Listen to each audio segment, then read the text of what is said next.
Good afternoon, good morning, wherever you are, good evening, and welcome to the second TDL webinar of 2026. And this is Post-Quantum Cryptography Revisited. And we're very fortunate to have the same panel of speakers, of experts that we had in our October session come back to pursue the subject a little bit further. This session will be recorded, and information about the recording and a report will be made available to everybody who registered shortly afterwards. Questions to the panelists can be made at any time through the chat facility, and they'll be picked up by the moderator and dealt with therewith. Talking of moderators, our moderator today is Claire Vishik, our strategic advisor, and she will take us from here and introduce the panel and get the session going. Thank you very much for joining, and I hope you enjoy the next hour. Over to you, Claire.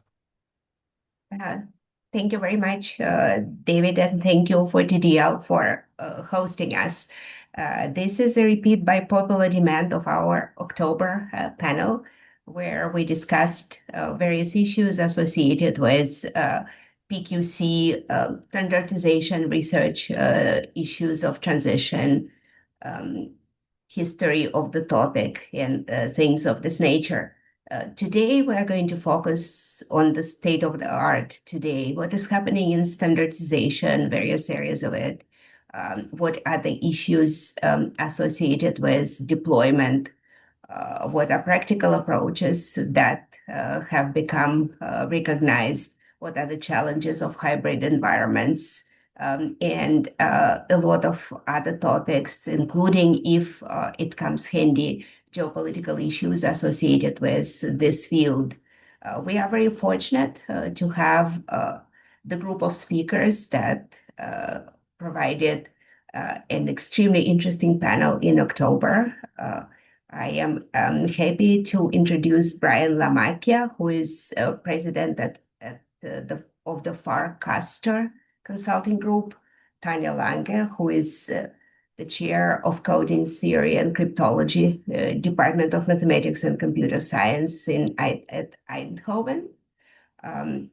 We have, hopefully joining us in a minute, Simon Patkovic, who is Vice President of Quantum Safe Solutions, ID Quantique, Daniel Slamanig, who is full professor of Cryptology, Research Institute, Cyber Defense Code, and Department of Computer Science, at Universiteit, the Bundeswehr, Munich. And finally, Zhaneta Zakharieva, who is the Chief Operating Officer and co-founder of Quantum Dice. With this outstanding group, let's jump right in. And as always, we will start with the participants introducing what they consider the most important issues in the topic, this time focusing on unresolved issues in standardization, deployment, research, and other areas that I already outlined. So, Brian, would you like to start, please? Sure. Thank you, Claire, and good day to everybody who's with us today. I guess, if I look at where we are since October when we last got together, I would say we're continuing to make slow progress in the standardization space, but I don't think we're moving fast enough for where we need to be. If you take a look at the primary place where our international standards activity is now happening, which is in the IETF, there is continued progress being made on the standards for incorporating the new post-quantum algorithms that were selected by NIST here in the US and others around the world into standards, but it's not kind of moving fast enough for the transition to happen. What that's leading, and I don't blame the IETF, there's a lot of work that has to happen there. It's just the standardization process taking a while. That is giving, in turn, companies that need to update more time to frankly, delay important work on their own activities in terms of adopting the standards inside. So we're continuing to make progress, but I think we're still far away from where we need to get to be. And I worry that the momentum that you saw in the industry that was around the original selection of algorithms in the initial competition process has somewhat slowed down now that we've hit the harder part of the work, which is integrating those into all of the security protocols that we currently use today. So there's progress being made, but I think we need to kind of ramp up the effort, not slow it down. Thank you, Brian. I hear in similar discussions that progress is being made, but not sufficient progress to meet expectations and deadlines. It is frequently said that 2026 may be the year of quantum security, driven by initiatives launched by the Quantum Insider and a lot of events in DC, and so on and so forth. What do you think this year of quantum security will bring? What is your optimistic expectation for 2026? Is that back to me, Claire? Yes. Well, I guess optimistically, I'd like to see us get the initial TLS standards done. I think some of the TLS standards in the IETF for integrating in the PQC standards are actually at the editor's queue right now. So I think they'll be out hopefully shortly, and we'll see more adoption on that. The one that I'd love to see here in the US at least, which is my primary focus, but I don't have a lot of hope for it, is to actually see increased funding for the transition starting from the US government and on down into the large corporations, and increasing adding PQC transition requirements to contracts that are being issued with public funds. Unfortunately, there was a bit of a pullback under the current administration that started last year on that front, and I'd like to see that reversed. I think that given the amount of money that the government spends and the follow-on effect once you set government standards, it can actually pull industry forward. But I think that there's work that has to be done in the US Congress and in the administration to do that. Thank you, Brian. And another question to you. During the last panel, it was said that in terms of resources, there is significant competition of quantum security with artificial intelligence. Do you still see it, and how do you think it will be resolved this year? I still see that, and sadly, I think AI is winning. I think if we look at it as a competition for limited resources, there is more and more in terms of research dollars and in terms of capital expenditures that's going into growing the AI data centers, expertise, allocation of resources. I hear this from former colleagues that these days, if you are looking to hire new headcount in a space, you're faced with a choice, which is, would you rather have an additional person on your team, or would you rather have more GPUs added to your AI pool? And so if you look at the recent news here in the US of the ongoing layoffs in the big tech sector, that is only damaging our ability to hire and retain quality talent in the cryptographic space, where we need people to do this work. So it's hard to see how we're going to meet the tight deadlines that we all seem to agree on of trying to, get everything moved by 2031 or 2033, when we're de-investing in the people who can do that work, and putting it instead into more and more data centers to run more and more large language models and things like that. I do think we need a bit of a refocus, and I don't think it takes that much overall money in the aggregate, but it does take will and intention to do that. Thank you, Brian. Excellent responses. Tanja, you work at the intersection of research, standardization, and you also work with practitioners. What do you see as the state of the art of the field? What are the issues? What are the challenges? So first of all, I agree that the IETF work is very, very important and has to progress.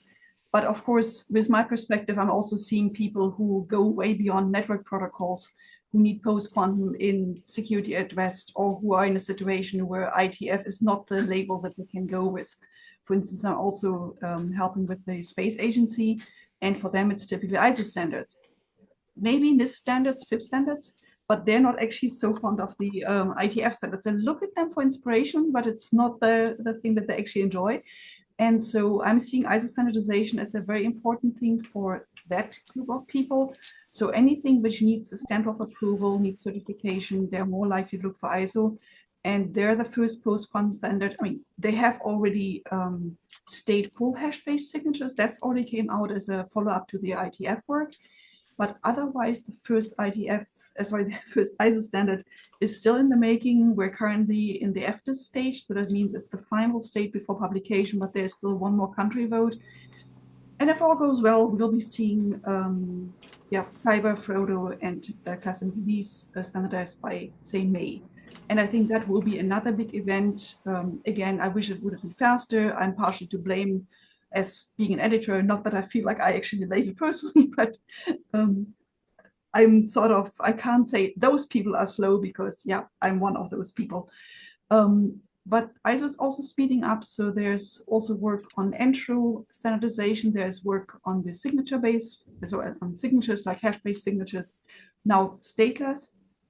And so I think that is catering to a group of people who do need a different stamp of approval than the ITF, which are sometimes faster moving and more like Silicon Valley inspired than some of the more kind of standardized established companies are comfortable with doing. And then, so I'm currently part of an EU project called PQCSA, which is there for post-quantum cryptography. And then the CSA stands for, well, the C is an overlap of the cryptography of PQC and coordinated support action, which is looking into both standardization efforts within Europe and also into roadmaps. And of course, you could say, hey, we already have so many roadmaps, why do we need another one? But we're still missing something which is much more sector specific. So there's now lots of people who telling the story that I've been, oh my God, now I'm sounding old, but I mean, in 2014, I've been giving talk that you have to do what is now called inventory. So we've been telling people since more than 10 years that they should be figuring out whether they use crypto and what needs to be replaced, what to use crypto for. But that doesn't help all people. And we're now at a stage where I feel like if anybody wants to upgrade their web server, you can actually give them a manual which says step 1, do this, step 2, do this, enable Kyber, enable all these settings, and then at least that part is fine. If you're running an email server, okay, here are some steps that you have to do, change your OpenSSH connection to using post-quantum. So I think we are in a stage where we can actually give actionable advice, even though some of the standards are not through, there are enough software packages. Well, next step, then we're looking at the email clients. And then it's again more problematic. Sure, we're waiting for TLS to do this because most of it is connections there. But then OpenPGP, that is still in the ITF standards where we want to see post-quantum. And so we're still in the standardization stage, let alone the rollout phase. You mentioned before, like funding for post-quantum transition. So Europe has been doing a few of those, but it's of course little drips. So for instance, in the Netherlands, we had an initiative where companies could request 100,000. I mean, that's no small change, but it is small change compared to the investment. And then we facing things such as, yeah, is that the company's most urgent problem, or is there something else like a GPU to buy? Okay, maybe a few GPUs for 100,000. Thank you, Tanja. You said that it's a slow process for a variety of reasons. The lack of people representing specific sectors, processes, the effort needed, the fact that much of it is a volunteer activity.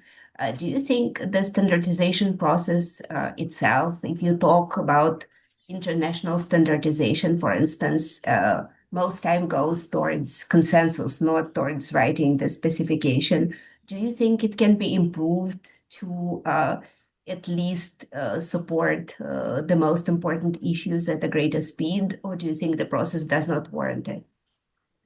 I'm not sure that greater speed is necessarily the right thing because, I mean, you want to reach consensus also. I mean, you know from ISO, the published documents about the processes that we insist on on systems to have aged, to have gotten review enough. So if anything is younger than 3 years after the last change, you can't have an ISO standard on it. And I think we have those rules for good reason. I mean, they started in 2013 as a reaction to the Snowden disclosures, and this is something that we don't want to undo. But of course, it's sometimes a little bit tricky to make time for this. So finding a way to be active in standardization while also needing to find money and doing research and teach, etc., is not easy. And one thing that I've been frequently encountering is that you have a good project, say a European project that lasts for 2 years. You're coming up at the end of it with some good inventions that you would like to bring to the standards process.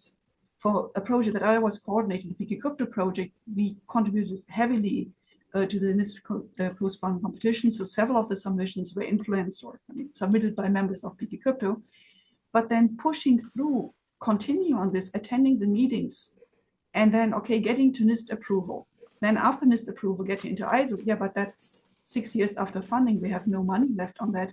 And so you need to find other projects to fund that, but they go like, hey, but that's the outcome of that project, not of this. So one thing I've been saying the EU several times, and maybe some people are listening, is that it would be really good to have actual continuation of funding for such efforts, and not just the little drips that we get sometimes for extra projects, but really bound to the project if there are things that can be exploited through standardization to actually support that.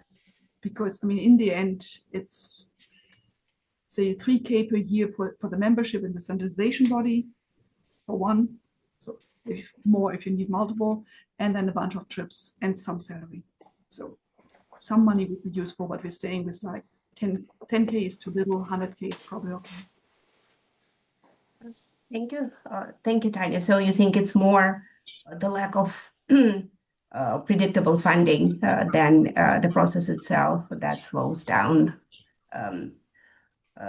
the establishment of standards to some extent. We will probably return to that a little bit later. Let's move on now. Simon, you talked very eloquently in October about the issues and the inevitability of hybrid environments. Has anything changed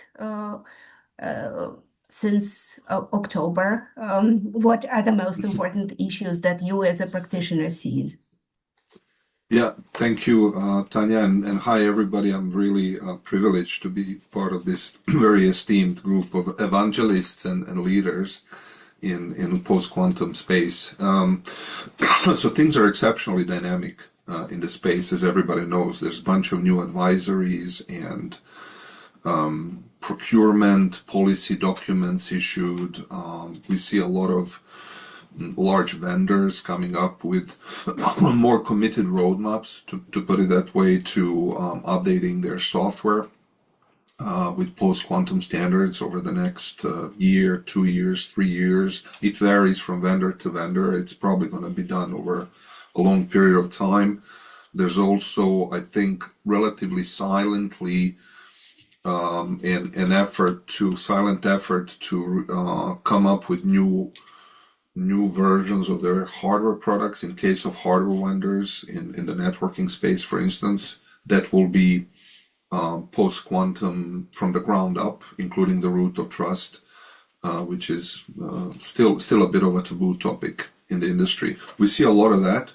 On the other hand, one of the biggest shifts that I've noticed and that changes quite a bit and is the very fundamental assumption of what we're doing is that are the timelines to the cryptographically relevant quantum computer. I mean, that drives a lot of the initiatives, you know. Are they very far out or are they changing? And what we've seen in the past 4 months or so is that there is a significant and real opportunity for these timelines to shift, which is the core assumption of quantum safe migration timelines. And in particular, because there's a couple of very interesting things that have happened. One of them, I can speak from the trapped ion perspective. There's a much more aggressive timeline to scale. Sorry, not sure what's going on. I've been having a flu for a while, so I have this cough. There's a much more aggressive timeline towards hitting 1 and 2 million high-fidelity qubits. So we're not talking 10 to 15 years anymore. These timelines with several recent acquisitions in IonQ's example, these timelines have shrunk within up to 2030, so 2028, 29, 2030, that we're going to hit and exceed 1 million high-fidelity qubits. And if we know Google's research from last year, if you remember that, there's been in a way a proof that to run Shor's algorithm, you do not need, as people believe, 20 million qubits and so on, that in fact you can do it with up to 1 million of high fidelity qubits. So this shifts some of these fundamental assumptions we have, main need of practitioners and us in the field who work to potentially correct some of the trajectories for quantum safe migration, potentially speed up, prioritize better, go faster with some of the implementations of quantum resilient technology. So I can see that, for instance, a lot of interest on the board level that I can testify to over the past couple of months. So very large institutions, financials, energy companies, and broader, where they want C-level to debrief them on the timeline and what they're doing to prepare. So I think that's very, very good news. And then that trickles down, that pressure trickles down into the technology space, the vendor space, and that goes into standard space then, that try to speed up some of these projects and get the solutions that we need. And there's all kinds of solutions needed. We have people on the call here mention, TLS implementations and different types of standardizations of post-quantum cryptography that are needed, both on PQC side as well as on QKD side, which has been relatively slow. All of this needs to be moving as quickly as possible so that we are not caught that we're not caught by surprise earlier than we thought we would be. Thank you. It's a completely different discussion that I had at a similar panel 2 years ago. No one was expecting to be caught earlier rather than later. It was still the matter that will happen, but in a somewhat nebulous future, probably the next decade. Now it is different. You are a practitioner. You have looked at specific challenges associated with the implementation. Let's focus on hardware now for PQC enabled hardware, different components. Having participated in a number of projects associated with it, I can say, like everyone here can, that the issues are not limited to increasing the key sizes and a few other issues in implementing the new algorithms. There are a lot more concerns.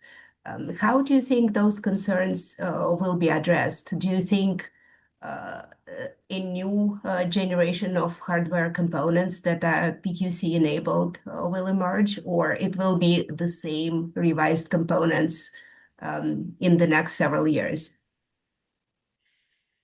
Not sure if there is a question for me. Not sure if anybody else It's a wants question to. for you. Yeah. Yeah, so it kind of varies from depending on where you go for the answers in a very big hardware industry. So you have chip manufacturers, component manufacturers, and you have complete hardware solution manufacturers, and each has a slightly different, I guess, strategy to it. My belief from everything I know that for the most part, it's going to be a mix of two. One is gradual software patching of things that can be patched on the existing hardware. And then it's going to be rip and replace of a lot of components where root of trust cannot be addressed. Nobody wants to run a data center where all of the network services are PQC enabled or post-quantum, but you cannot trust the boxes themselves, meaning that the root of trust is the old classical public key cryptography, meaning that anybody walking into data centers could potentially load an operating system with a forged digital signature. So nobody wants to operate like that. So, and in most instances, this is not fixed with a software patch. You need a new generation of hardware. Not only because maybe the current generation of hardware would have performance impacts with PQC, which is possible in some environments, especially on performance limited chipsets, embedded industry, IoT industry, automotive industry, and so on. They will be replacing just about everything. But it's more than, I think, from what I know from some of the roadmaps, is that a lot of vendors are planning for that pure PQC product down the road, where it's going to be from the ground up, including with the public key burnt into the hardware. Everything will be PQC and properly sized to run PQC, not just current generation, because there's many fallacies in this space that, or misbeliefs, or what people heard a couple of years ago may not hold true any longer. One of those is, well, we had 30, 40 years of very steady, Diffie-Hellman and RSA and ECC lifespan, and we just upgrade to the current version of PQC, which may take us 10 years, for instance, for a company, and then we're good for another 40 years. That probably is going to be one of the fallacies of the situation. So people may need to upgrade multiple times as new standards emerge and new PQC algorithms emerge. So this is the reality of what we're dealing with. So sizing the hardware and components properly for these potential changes in the next 5 to 10 years is going to be very important for the hardware industry. Thank you. Thank you very much. I agree with you. I see a lot of announcements about APIs to PQC to enable all the components to operate in some sort of simulated compliance. Upon review, they don't appear very strong, but that inevitably will be part of the story for the next 2 years. Daniel, you see both the government, the research, and the practitioner side of the issue. What do you think is important in terms of standardization, deployment, and other issues in PQC today? Hi, Claire. Hi, everyone. Thanks for the question. I think Brian said it already, and Tanja also said it somehow, I guess, standardization is, it's dangerous to think that standardization ends with the algorithms, right? So now we have the things and now we can just use them. That's dangerous because it needs to go into the protocols. It needs to go into different protocols in different industries. So it's not really done. And then I guess it's also problematic because there are quite a lot of interdependencies, right? So you cannot start with the one having the other. And if you change something somewhere, then it also influences the others again. So I think it's a very complex system. And what makes it even more complex is the time pressure, right? So I think we probably have never been in such a situation to try to get things done in such a short amount of time. And I think what is also interesting somehow is when you have kind of like this, this superposition thing of like standardization and research. So you want to do things, but you probably did not think enough about this before, and there might be new things that come up that take some time. And if you think, for instance, about like pre-quantum, post-quantum hybridization stuff, nobody really thought about this in that depth that is required if you want to bring this into protocols that we need to do now, right? And this opens up lots of new challenges and requires lots of iterations as well. And time is running, right? So and the danger or the point that I see is, especially in the European Union, we do these roadmaps now, and we now have a roadmap that tells every state they should have a roadmap by the end of 2026. So it's a lot about doing roadmaps and talking about things, but not so much probably about doing things. And I think that's kind of the thing that I see. And I think also Tanja said is not enough money is going into that. Not enough funding is going into these transition projects. There are some calls, there are some projects, but compared to other fields, it's insignificant. And the problem is I think security always has this problem, right? Security is something that you don't see. I mean, doing AI is nice, right? So you have a huge amount of GPUs somewhere, and they do some computation, they produce some heat, and you can see it, you can feel it. But with security, you don't see it, and you also don't see the implication until it hits. And pouring money into something that you don't see is always an issue, right? So it's always hard to convince people that it is done. And I think the complexity, and people need to be convinced that complexity goes beyond having new algorithms. So there is much more to do, and it requires much more money for research, but also for standardization. And nowadays, it's still like for people in academia, like standardization is it's nice if you do it, but it costs a lot of time. But if you're not really into it, then you do it out of personal interest. So why should you do it? So it's the incentives, I think, are not really there, and I think there needs to be a push in incentives to really also put energy into standardization. Thank you, Daniel. You said something that is frequently forgotten, that with security, you don't see an issue until it hits, and frequently it hits, but no one knows about it for many years. This is not an unusual situation.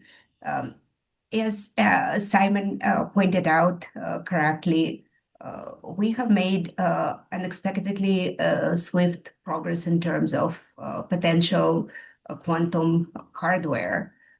What do you think needs to change in terms of the European plans? Well, yes, there will be country-specific maps of activities by the end of this year, but the solution will need to be at least very clear and implementable in a couple of years from now. What needs to be done, do you think, to compensate for this near impossibility in the current process? Honestly, I think that's a very good question. I don't know who has an answer to that. So, I mean, probably it's money, because I mean, so if you give more money, then it probably can add more people to working on that.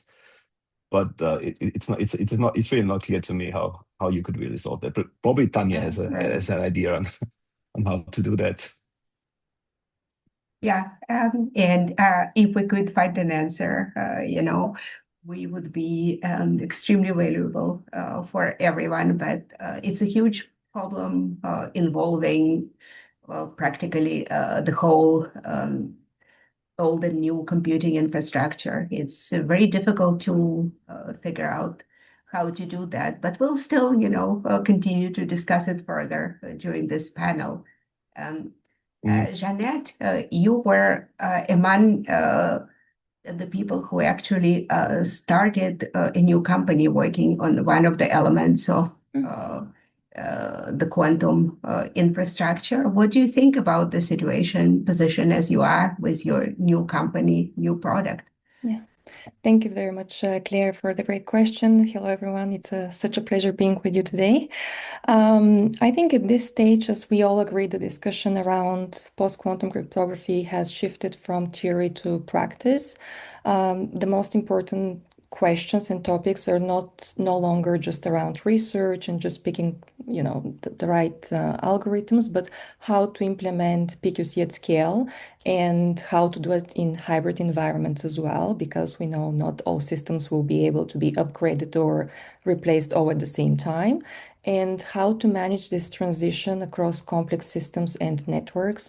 As Brian mentioned at the beginning, I think we've done fantastic progress on the standardization, picking some of the algorithm candidates. However, we see this potential issue of losing momentum. And while we're delaying some of the work on the standardization, I think organizations could be very practical and use this time in a very focused way, specifically around an area which often receives less attention, such as crypto agility, which is the ability to quickly update cryptography. I think as standards evolve, systems, they must be designed in a way to adapt very quickly. However, I think seeing from how we are progressing in the industry is that agility on its own is not considered sufficient enough. Alongside crypto agility, and while crypto agility is considered very essential, I think cybersecurity experts generally agree that agility alone is not sufficient to address all risks. In particular, it does not fully mitigate threats such as the so-called store now, decrypt later attacks, nor does it completely contain the impact of a sudden compromise of cryptographic algorithm. For this reason, the recommendation is that effective post-quantum strategies, they tend to combine crypto agility with complementary measures, including the so-called defense in depth and layered security approaches. This means that when one layer of cryptography is compromised or breached, then there are multiple other layers which are supported from different types of solutions that can basically mitigate further breaches. But I think another important question that we have to consider in this critical time is that where do we spend our resources and time? Because we know people work on all sorts of different quantum-related technologies. And therefore, this kind of dilutes the focus that we need to have, particularly around PQC, for example. One particular area that I think many organizations invest a lot of time and resources is around quantum key distribution. While quantum key distribution is relevant, I think it has its limitations, but it's also very relevant in specific high security contexts. As we know, QKD offers a fundamentally different security model based on the laws of quantum physics rather than computational assumptions. This makes it particularly attractive for protecting long-lived secrets, such as the sensitive government communications or classified data that must remain confidential for decades. At the same time, as QKD has these practical limitations, as I mentioned, it requires specialized hardware, it requires trusted nodes, and often dedicated optical links. It does not necessarily address authentication and the broader system security on its own, and it does not scale easily to the types of distributed heterogeneous environments most organizations currently operate in. So for those reasons, I think post-quantum cryptography is considered the more practical and scalable foundation for most organizations in the near term. However, when we talk about aligning and combining different solutions, I think PQC and QKD should not be seen as competing approaches, but as complementary technologies where PQC provides the baseline quantum resistant security across systems, and QKD can be selectively deployed in environments where its specific properties offer clear additional value. But just going back to my initial point, I think we have to be very critical at this time where we spend our critical resources and like money and funding so that we can make the best progress. Thank you, Jeanette. What do you think should be prioritized? We have limited resources. We have inevitable hybrid environments. We have a more, less remote threat of true quantum computer in the future. Where do we focus, in your opinion? I think deployment is where most of the complexity would naturally emerge. So one of the main challenges is the visibility, as we all discussed. So many organizations, as Simon mentioned, and the other panelists, is the lack of complete inventory of where cryptography is used, so how keys are managed and which systems will need to be upgraded or isolated if needed. So without this baseline, it's very difficult to prioritize or measure progress. We also mentioned earlier in the discussion that another area of prioritization could be around legacy systems, as this could be a major issue because particularly embedded and operational technology requires a lot of time and effort. So these are systems that have long life cycles, they have limited update paths and very strict availability requirements, which makes direct PQC upgrades difficult or impossible. And as a result, hybrid approaches become necessary. So I think these are kind of two more practical areas that we need to focus on. And of course, a third area I think it's still very important is the skills and the tooling gap. As PQC introduces new algorithms and different performance characteristics, and if you wish, new failure modes, we need to invest more resources in the security and engineering teams, which are still developing the expertise and the operational processes needed to deploy and maintain these systems confidently and at scale. So, yeah. Thank you, Jeanette. Excellent answer. We have a question that actually fits nicely here. Usually, it says quantum threats are perceived as nation-state threats, but there are companies now like IBM that make investments in quantum computing as a service, which means that there will be greater, easier access to quantum platforms. How should that affect our PQC strategies, if at all? Well, Brian, what do you think? Do you think quantum computing as a service will have a significant impact on PQC or not? Well, it certainly can. I mean, when you're trying to think about how to protect information, and we're trying to defend against future quantum threats, what we care about is what do we think our adversary is going to have as a capability for the security lifetime of the data we're protecting. So in a harvest now, decrypt later scenario, for example, if I'm sending information that I want to protect for 25 years, I have to predict what my adversary is going to have available 25 years from now. And if in 25 years, my adversary is not necessarily a nation state, but a competitor who can go acquire sufficient quantum computing time by buying from, a cloud provider effectively that's got quantum computers as part of their cloud, that becomes part of the threat model. And so that's something to worry about.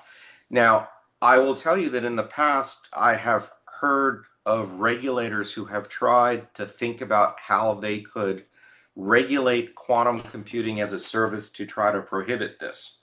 That is, they have proposed ideas along the lines of making cloud providers have to verify that the algorithms being run on their services weren't trying to run Shor's algorithm or break something like that. That was trying to put some sort of an export control effectively on the use of the cloud services.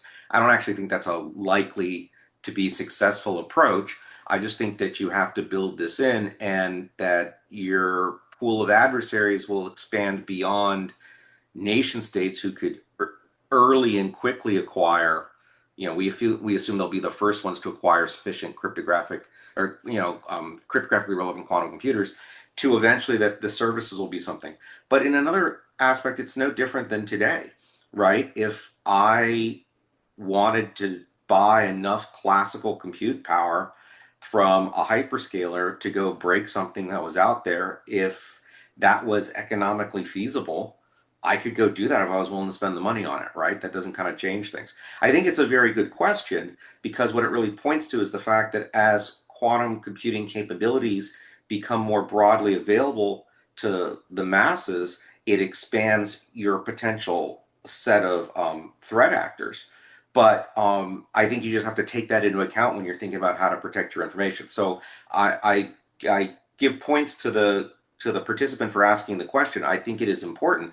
I'm not sure there's anything we can do to prevent that by trying to restrict what people can do with the cloud services or something like that. I think that's not a winning approach. Yeah, probably not, because it's clearly a geopolitical issue, and you cannot reliably prohibit something all over the world, and simply will create asymmetry that will not favor more regulatory impacted countries. Thank you, Brian. What do you think, Simon? Yes, very much in line with what's been said. We do not know what the state labs are working on, obviously, and we do not know their roadmaps or their timelines. We just know there's a lot of investment. This is one of the most, in a way, awkward paradoxes, I think, in the tech industry today. I don't know if I can call it that way. Is that, you know, we're funneling so much money into quantum compute because of what we call in the industry happy quantum, which is all the good stuff.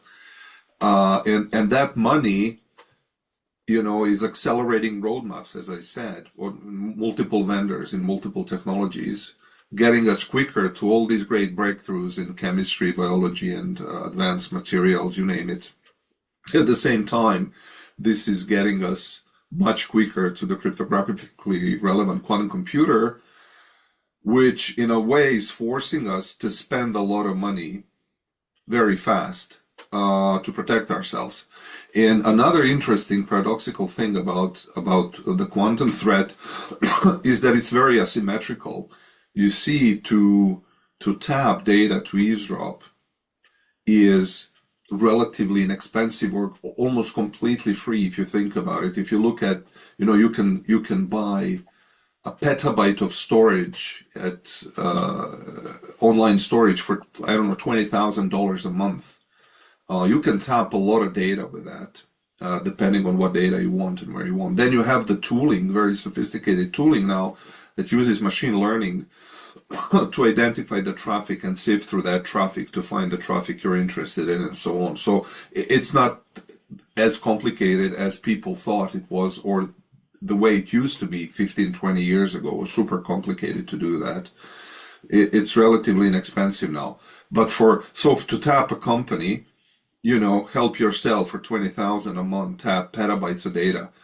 To protect yourself against that tapping, it's a whole different story, right? So companies have to go through multi-year, huge IT projects from step 1 to step 10 to protect all of the different pieces of their infrastructure. So it's a very, I don't know, maybe not to the level of absurd, but the paradox is just amazing of that asymmetry. Just maybe one of my thoughts for the end.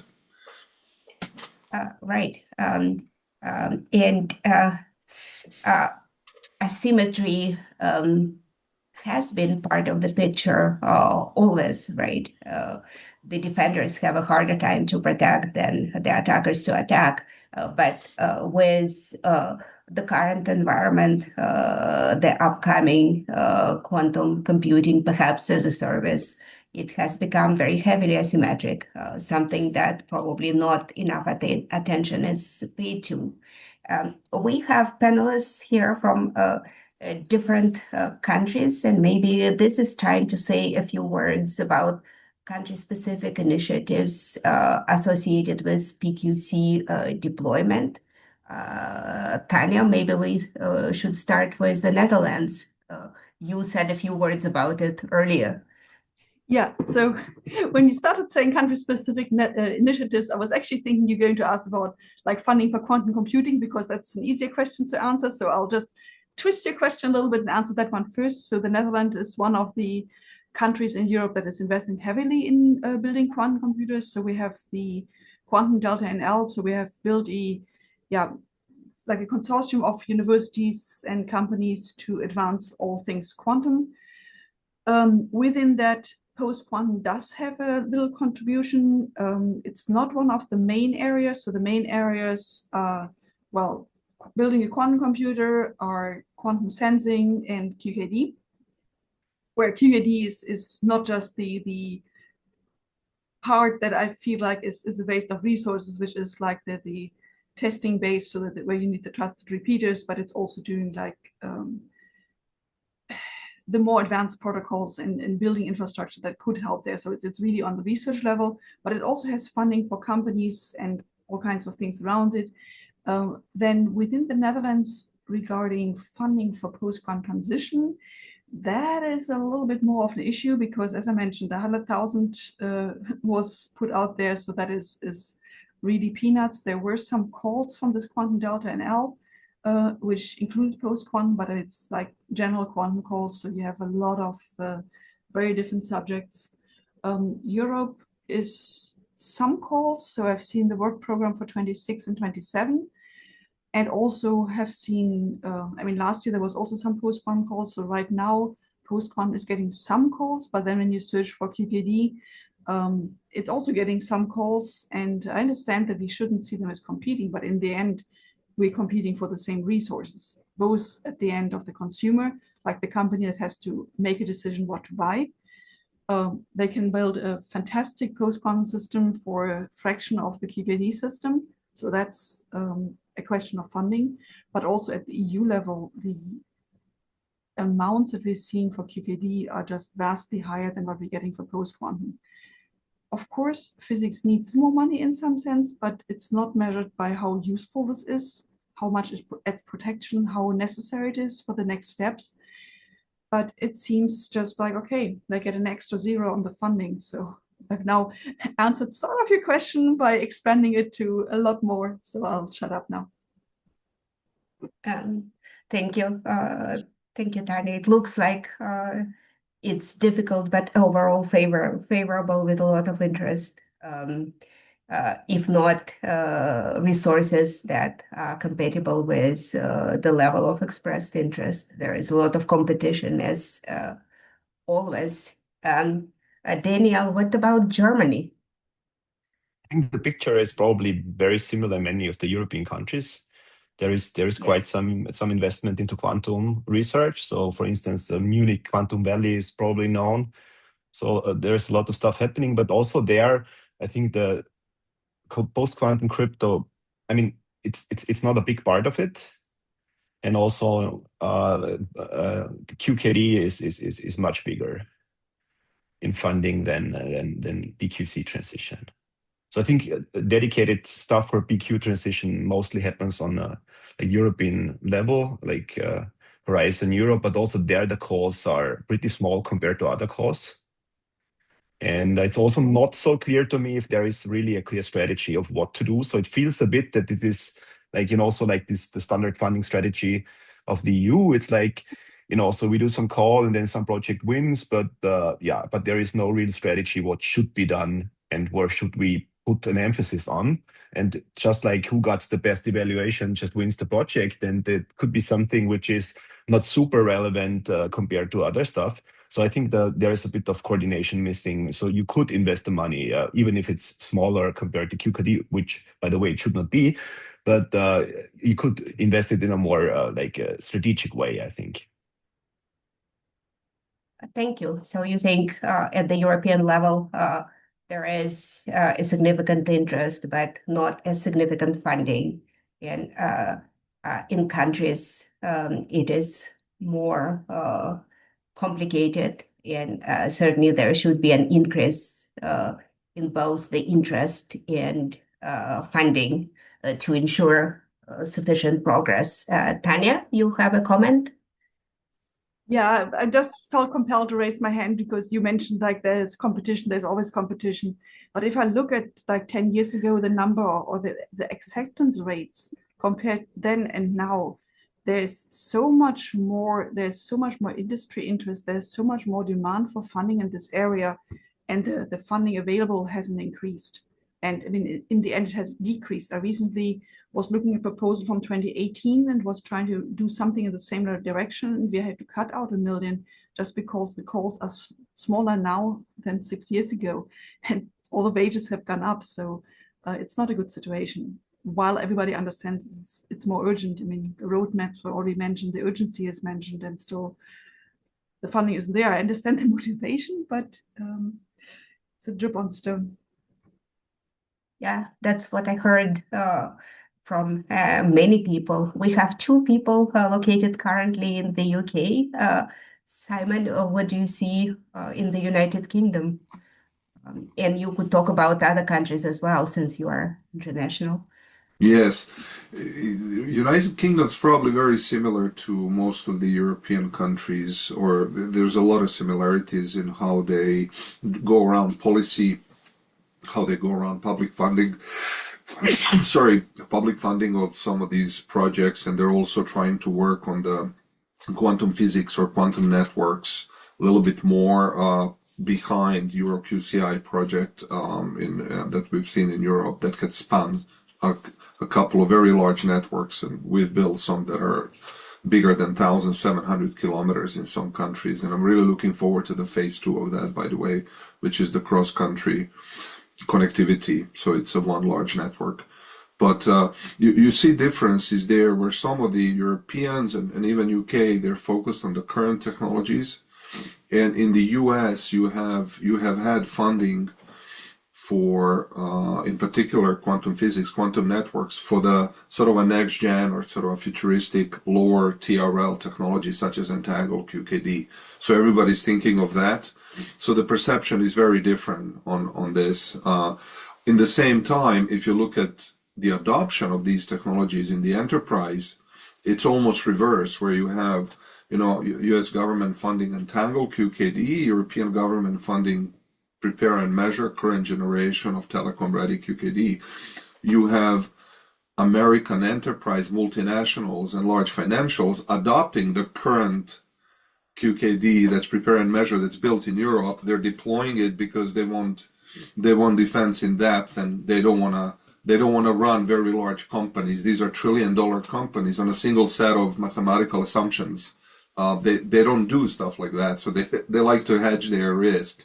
So they like to layer technologies and spread the risk and so on. So it's a very different dynamic on two sides. European companies tend to be more wait for the regulator to force me to do something type of thing, or work with, as the letter of law comes out, we're going to do something about it. So I'm very much so looking forward to, and one interesting thing is what we've heard for the very top engineers and principal level people in very large multinational companies. They absolutely are asking, just like people on the call here on the panel, they're asking for a larger investment from the government in general in quantum safe, and long term they're asking for larger investment in quantum physics-based security, because the overall belief is that it's going to be harder and harder to engineer new mathematical standard as quickly as needed, and as efficiently as needed, and elegantly, to be easily and quickly deployed everywhere. So they're also looking for the governments to ensure there are long-term solutions being funded today, because it takes a long time to, research and engineer and industrialize all of these solutions. Thank you. Fascinating. Jeanette, what do you think about the UK? Your thoughts on this? Yeah, I mean, following from Simon's comments, I think on the positive side, the UK government's national quantum strategy frames a broad support of quantum technologies, so including cryptographic standards and security innovation.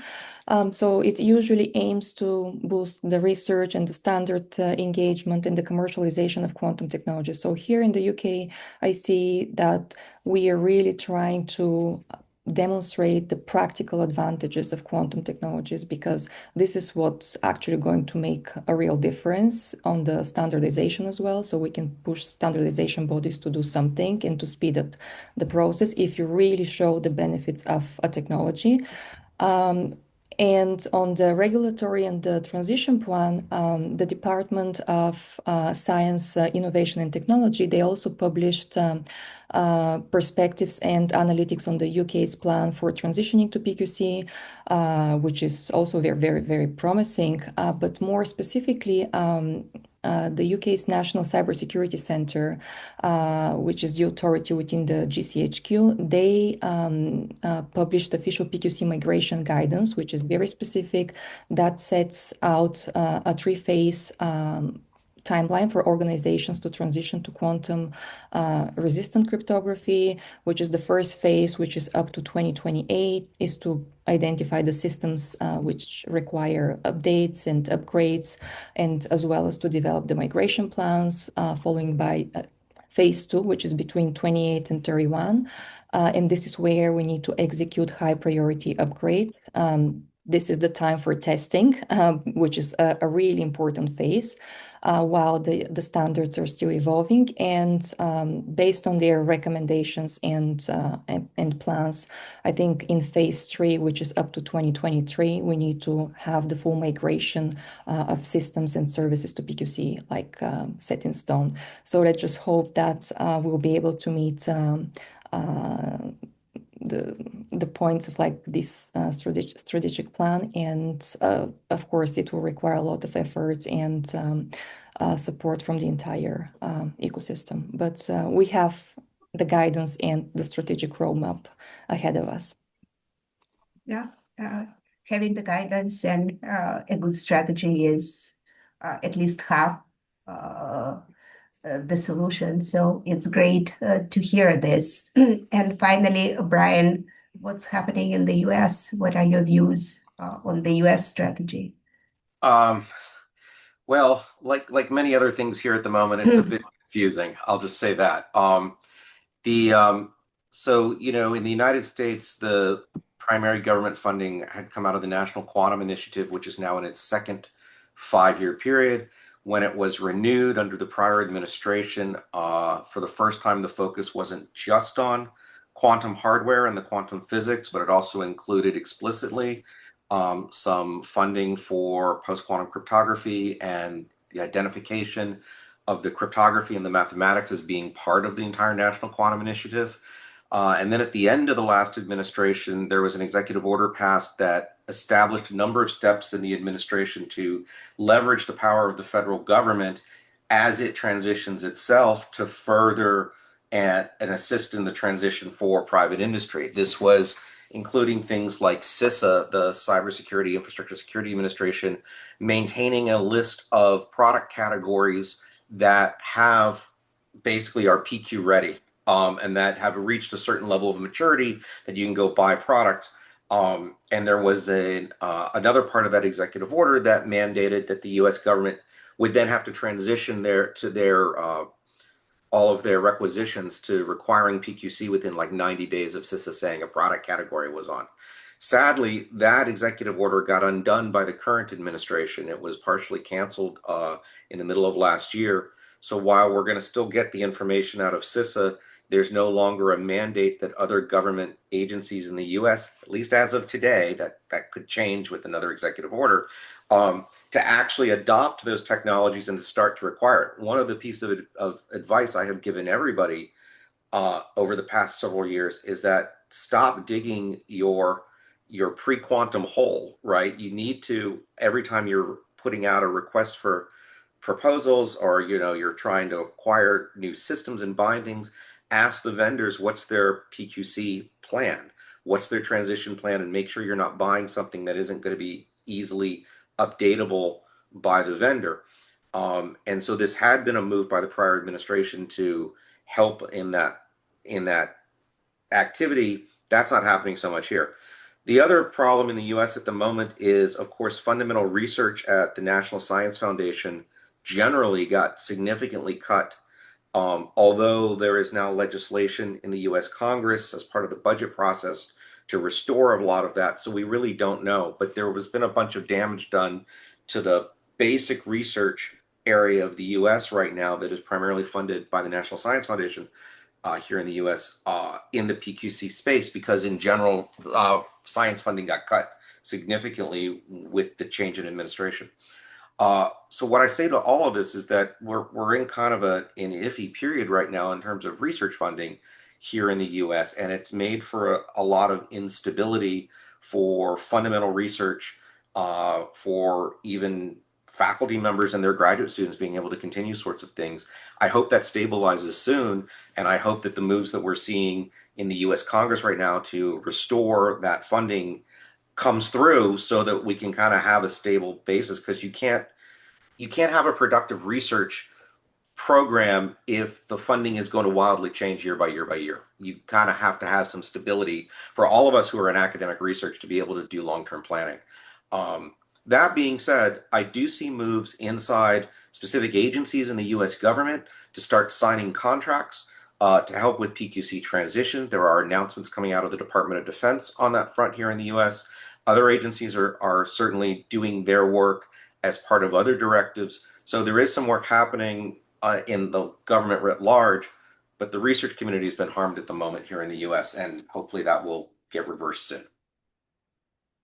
Yeah, so we think there is a lot of uncertainty, but also some signs of progress. Recently, there was a 10 billion allocation from the Department of War for non-classified research that included a significant component for post-quantum and things of this nature. There were other programs that were just established in 2026. So hopefully, when we meet again in 2-3 months, there will be more optimistic view to share on this area. Thank you very much for having another outstanding discussion about deployment, standardization, challenges, everything connected to PQC and quantum key distribution to some extent in a variety of countries, a variety of settings. This is great. I hope we will be able to meet again in 2.5-3 months. I will send you an email asking what main issues we should discuss then. Thank you very much again for joining us, for sharing your insights, for excellent excellent views on the topic that you shared with our synchronous and asynchronous audience. Thank you so much, and we hope to see you again in the next quarter. Now I pass it on to David to close the discussion. Thank you, Claire, and thank you, Tanja, Janet, Daniel, Brian, and Simon for another exhilarating conversation. And I echo what Claire is saying, that hopefully we can meet again in a few months' time and see where we've got to. Thank you very much, and have a great day. Thank you.